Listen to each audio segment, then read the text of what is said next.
কেরালার কোট্টায়াম শহরের রেলওয়ে স্টেশনের রিটায়ারিং রুম থেকে আরও একটা সুন্দর দিনের সূচনা।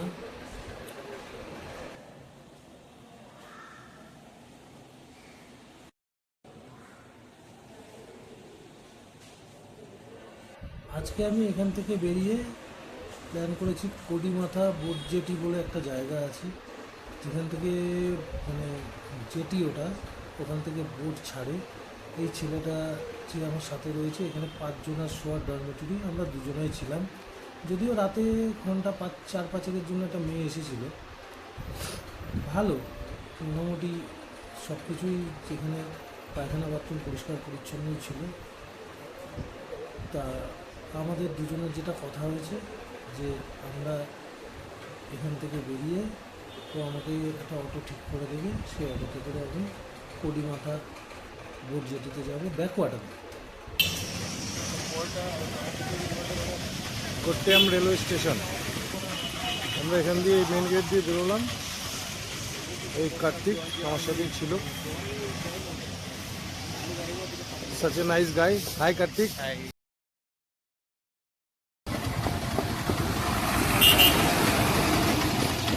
He asked me where you want to go.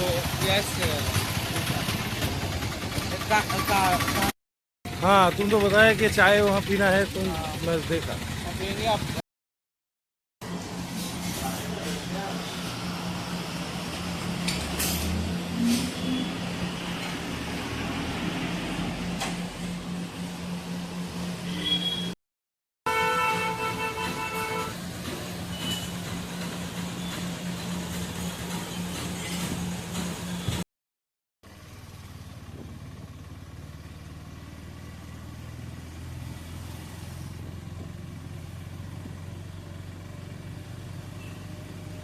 Kartik আমাকে অটোটা ঠিক করে দিয়েছে, 3 কিলোমিটার দূরের রাস্তা। আমি একমাত্র ওদের ভাষায় কথা বলতে পারি না বলে বলেছিলাম ঠিক করে দিতে, যাতে একটু কম পয়সায় হয়। 3 কিলোমিটার অ্যাকচুয়ালি 3 কিলোমিটারও পুরো না, আমার যদি পিঠে ব্যাগ না থাকতো আমি 3-4 কিলোমিটার হেঁটেই চলে যাই। কিন্তু কার্তিক যেহেতু বলে ফেলেছে, ও সেটিং করেছে, সেই জন্য কার্তিক ব্যাঙ্গালোরে থাকে, ওর বাবা মা দুজনে চাকরি করে। ওর বাবা ব্যাংকের একটা কনফারেন্সে এসেছিলো, ওর সাথে আমার এখানে পরিচয়। ওর অন্ধ্রপ্রদেশে মামার বাড়ি, দাদুর বাড়ি কোয়েম্বাটুরে। ও বিবাহ অনেক পর ওকে নিয়ে মানে ও সারা রাত আমার কেটে গেছে ওর সাথে, বেশ ভালো ছিল। তা ও আমাকে ঠিক করে দিয়েছে যেহেতু, আমি ওই জন্য। আর 100 টাকা 120 টাকা বলেছিল লাস্ট, আমিই বললাম যে 100 টাকা হলে যাবো। তা দেখলাম ও তো জানে যে 100 টাকা যথেষ্ট, তাই ওই জন্য দেখলাম না চলে যায়। কিন্তু আমার যাওয়াটা সার্থক হলো না, একটাই কারণে, সেটা হলো ওখানে ফেরিটা আমি পরে জানতে পারলাম যে 11:30, অনেকটা টাইম আমাদের মানে আগে গিয়ে পৌঁছে গেছিলাম। আগে যদি তাড়াহুড়ো থাকতো তবে কি ওই ব্যাগটা নিয়ে আমার হেঁটে যেতে আমি পারতাম, হয়তো বাসে যেতে পারতাম, কিন্তু সেখানে অটোতে করে যাই হোক চলে এলাম, তাড়াতাড়ি পৌঁছে গেলাম, একটু ভিডিও ফুটেজও করতে পারলাম তার জন্য।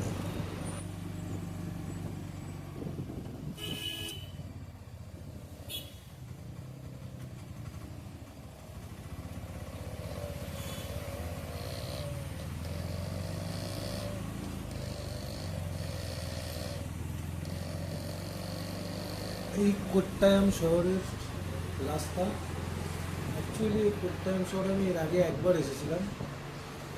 এরা এখানে শ্রুতি মিউজিক্যাল বলে বাবারই তৈরি এক পার্টি, তারা 3 ভাই, একজন তিমান নামে থাকে বড় ভাই, মেজো ভাই থাকে কোট্টায়াম, তার ছোটো ভাই থাকে কল্যাণ। 3 ভাইয়েরই শ্রুতি মিউজিক্যাল দোকানের নাম একই, কিন্তু 3 জায়গায়। এখানে এসেছিলাম এর আগে অন্য কোনো কারণে, অ্যাকচুয়ালি ওদের একটা বিজনেস পারপাসে এদের সাথে একটা প্রয়োজনে খুব অ্যাকচুয়ালি আমাদের আসতে হতো না, কোনো দিন আসতে হয়নি। কিন্তু আমাদের লাস্ট বাবা এক্সপায়ার করে যাওয়ার পরে 4-5 বছর আগে আমাকে আসতে হয়েছিল। তখন আমি এই নতুন রাস্তাঘাট, এই সমস্ত নতুন জায়গা আমার কল্যাণে আমি গেছিলাম বাবার সাথে, আমার মনে আছে, কিন্তু কোট্টায়ামে আমি কোনোদিন বাবার সাথে যাইনি। আমি এসে গেছিলাম, সে গিয়ে ওনার সাথে কথাবার্তাও বলেছিলাম। তারপরে এই আমার সেকেন্ড টাইমটা, আর সেকেন্ড টাইম আমি এসেছি কিন্তু ওনার দোকানে যাইনি, ওনার সাথে কালকে রাতে আমি আর ফ্রেশ হয়ে যেতে যেতে 8টা অবধি এরকম ঘোরাটাকে দেরি হয়ে যেত, তাই জন্য আমি আর যাইনি, তার সাথে তোমার সাথে দেখাও করিনি। আর যেহেতু আজকে সানডে, অ্যাকচুয়ালি সানডেটা আমি দেখিয়েছিলাম, মানে যেহেতু সানডে পড়ে গেছিলো ওই জন্য এরকমভাবেই প্ল্যান করেছিলাম যে যাতে আমি এলএফপিতে যেতে পারি এবং এলএফপির ব্যাক ওয়াটারটা সম্বন্ধে অনেকেই আমাদের ওয়েস্ট বেঙ্গলে এবং ওই অনেকেরই অজানা আছে। যদিও সাউথ ইন্ডিয়ার এদিকের লোকজন সমস্ত কিছু জানে এরা ব্যাক ওয়াটার সম্বন্ধে, কিন্তু আমাদের ওইদিকে এই ইউটিউবের ভিডিও একটু জানতে পারে। তাই আমার ব্যাক ওয়াটারটা দেখার ইচ্ছা ছিল, যদিও সেইভাবে ফিল করার জন্য একা যথেষ্ট না, কারণ এটাকে যে কোনো জায়গায় পরিবে। এখন যেহেতু আমি ফ্যামিলি ম্যান, ওই জন্য আমার ফ্যামিলিকে না নিয়ে গেলে সেই অনুভূতিটা আসে না, যেটা একা একা ব্যাচেলার গেলে হয়। ব্যাচেলার থাকলে হয়তো হয়ে যেত যে অনুভূতিটা আসতো, কিন্তু এখন ফ্যামিলি ম্যান যেহেতু এই জন্য ফ্যামিলিকে নিয়ে যেদিন যেতে পারবো হয়তো সেদিন আরও বেশি ভালো করে ফিল করতে পারবো জায়গাটা। এটা জাস্ট এসেছিলাম একরকম তাদেরকে নিয়ে আসবো, দেখে যাওয়ার জন্য। কারণ আসবো তো অবশ্যই, ইচ্ছা তো আর কিছু ইচ্ছা না থাকুক, ইচ্ছা একটাই আছে, সেটা হলো এইভাবে একটু ফ্যামিলিকে নিয়ে একটু ঘোরার, নিজেরও একটু ঘোরার হবে, তাতে আর তাদেরও একটু ঘোরা হবে। তা অটো আমাকে এখন নিয়ে যাচ্ছে ঘাটের দিকে, দেখি এখন বেশিক্ষণ তো রাস্তা না, হয়তো এখন পৌঁছে যাবে।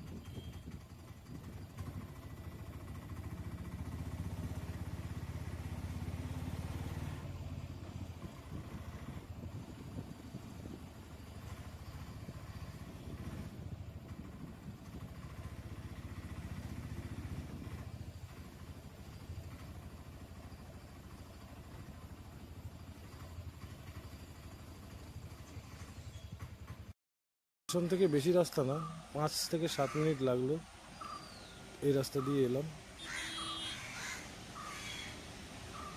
3 কিলোমিটার দেখাচ্ছিল।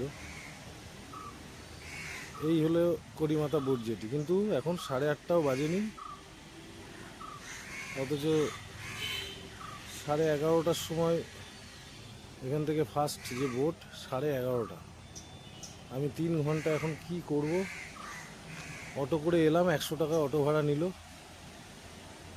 যদিও আমি অটো করে আসা খুব একটা প্রেফার করতাম না, কেননা 100 টাকা এইটুকুনি 3 কিলোমিটারের জন্য 50 টাকা ঠিক ছিল, কিন্তু ওই ছেলেটা দেখলাম ঠিক করেছে, যে ছেলেটা আমার সাথে ছিল, তাই জন্য আমি চলেই এলাম।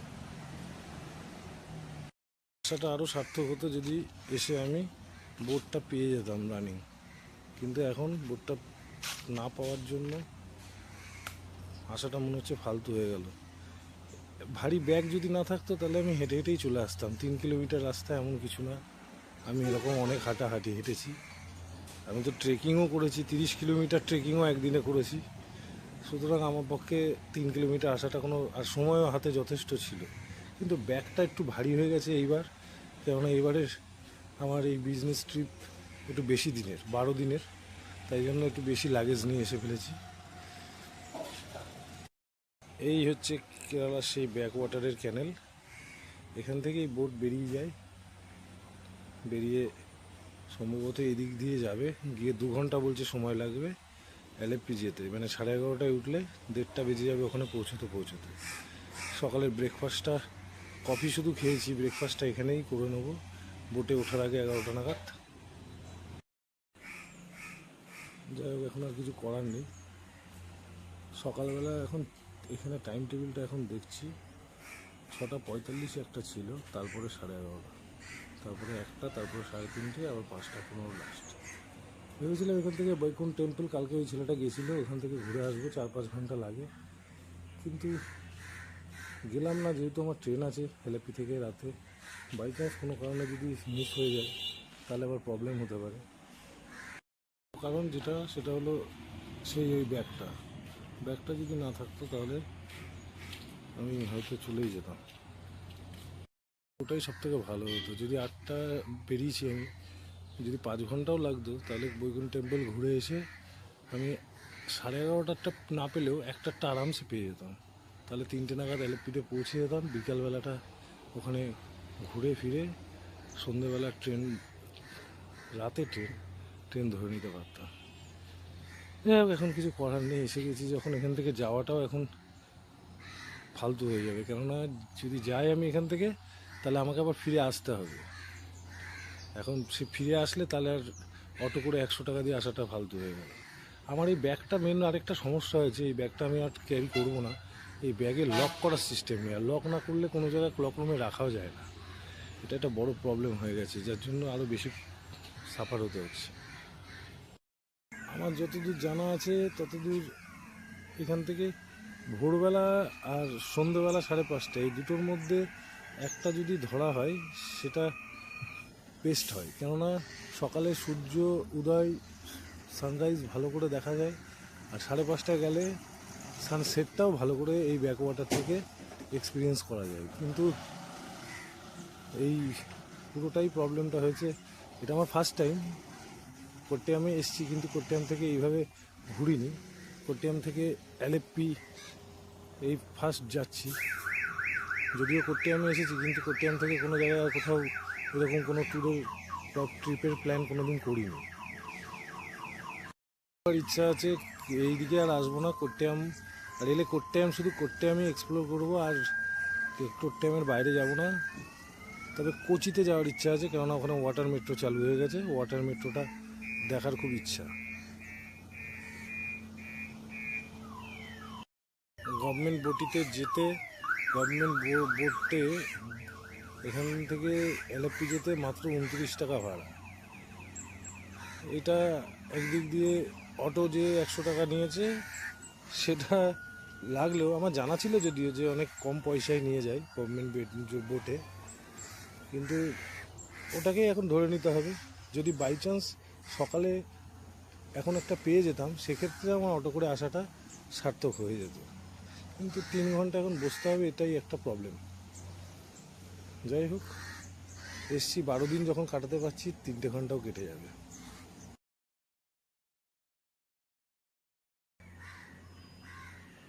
কেরালাতে যা গরম, মানে আমি যদি পারতাম তাহলে সারাদিন এইভাবেই থাকতাম, কিন্তু তা তো সম্ভব না।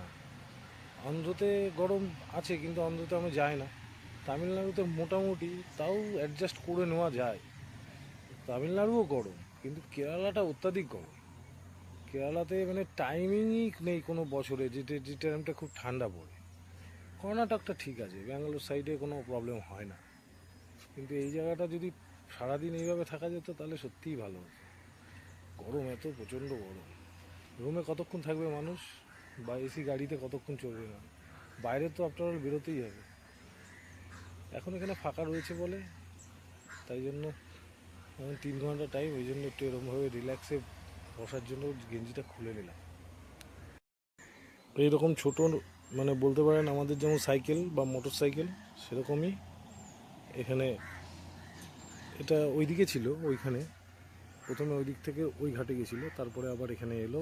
তখন আমি ভিডিওটা করতে পারিনি, কেননা আমি তখন ফেসবুকে লাইভ করছিলাম, আর আমি তো প্রফেশনাল ব্লগার না যে আমার অন্য কোনো অপশান আছে। এখন একটাই মোবাইল, আমি 2টো মোবাইলও এবার আনিনি, একটা মোবাইল, আর সেই মোবাইলটাও ফেসবুকে ব্যস্ত ছিল, তাই ভিডিওটা করতে পারিনি। আমি কোনো গোপ্রো বা কোনো অন্য কোনো কিছু, আমার এই ভিডিওর জন্য আমার সাধন অন্য কোনো কিছু নেই। এই মোবাইল দিয়ে আমি যেটুকু হয় যেমন হয় সেটুকুই করি। যারা প্রফেশনাল তারা তো ড্রোন ক্যামেরাও পর্যন্ত ইউজ করে। এনার সাথে অনেক কথা হলো, যদিও এনার কোনো কথাই আমি বুঝতে পারলাম না, কিন্তু ওই আকার ইঙ্গিতে খুব মজা কি লোক, মানে মজা করছিল খুব। একটু হালকা পেটেও পড়ে গেছে সকালই, মানে 9টার মধ্যে পেটে পড়ে গেছে, মানে সেই লোক বোঝাই যাচ্ছে। আস্তে আস্তে লোক 2-1 জন করে বাড়ছে। ইনিও এলেন, ইনিও মনে হয় না অন্য কোনো ব্যাপারও হতে পারে, ক্যারি প্যাকেটে কিছু এনেছে।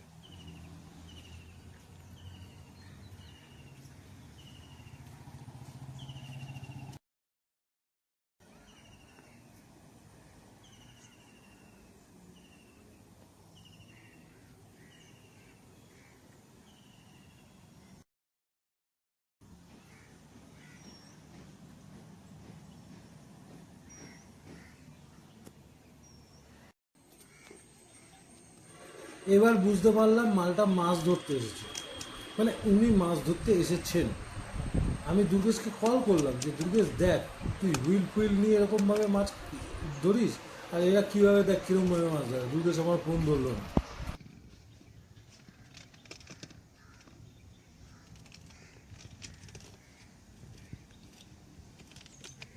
ও তো খয়রা মাছ, তবে ইলিশ মাছের মতন লাগছে। একটা মাছকে 3-4টে টুকরো করে ওইটাকেই চারা বানালো।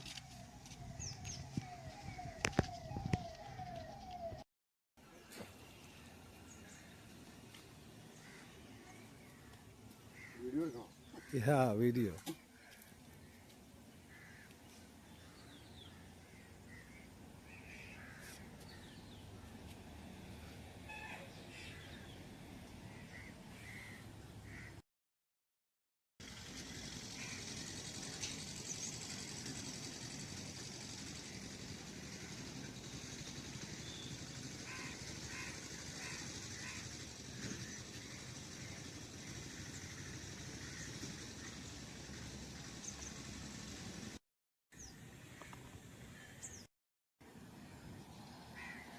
আরো দুজন চলে এসেছে।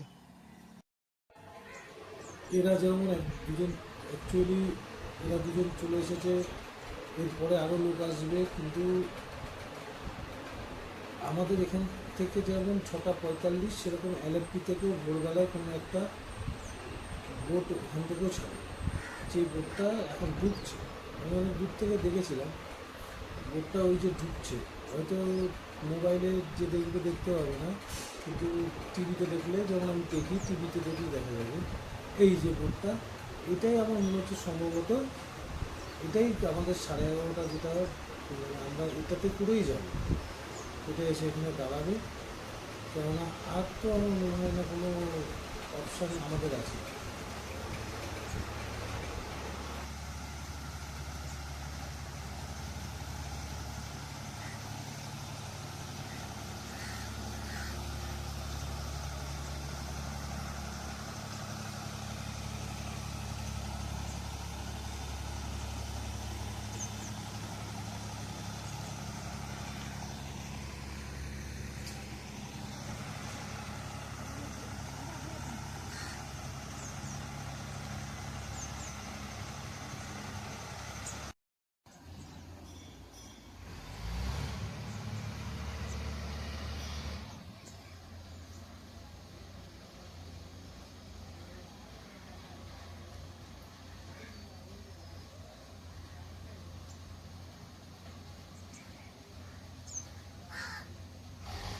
একটা বোট চলে এলো এখনই আলেপ্পি, মানে আলাপ্পুজা থেকে, এই কোট্টিয়াম। মনে হয় সম্ভবত এই বোটটাই আবার যাবে 11:30টায়। এখন কেবল 9:30 বাজে। 2 ঘন্টা এখানেই মনে হচ্ছে এটা দাঁড়িয়ে থাকবে। লোকজন যারা এসেছিল তারা সব নেমে চলে যাচ্ছে তাদের বিভিন্ন রকম কাজে। খুব আশা করে ধৈর্য ধরে বসেছিলাম যে একটা অন্তত উনি মাছ ধরবে। জানি না, আমি মনে হয় ওনার জন্য অপয়া। আমি ওনাকে বললাম উপরে যে maybe I am unlucky for you. যাই হোক, দুর্গেশকে আমি এটাই বলবো, দুর্গেশ তুই কিন্তু বেস্ট মাছ ধরার দিক দিয়ে। হুইল নিয়ে ধরিস যদিও, তবু তুই বেস্ট।